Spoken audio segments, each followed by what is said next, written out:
So let's see, try it again.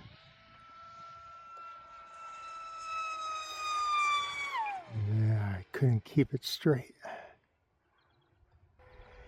I think this thing would go really fast if I didn't screw up the airframe and have it pulling so hard. All right.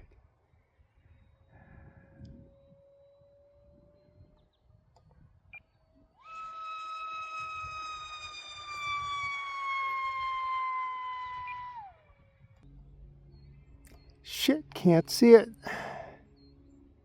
Bring it back over. There we go.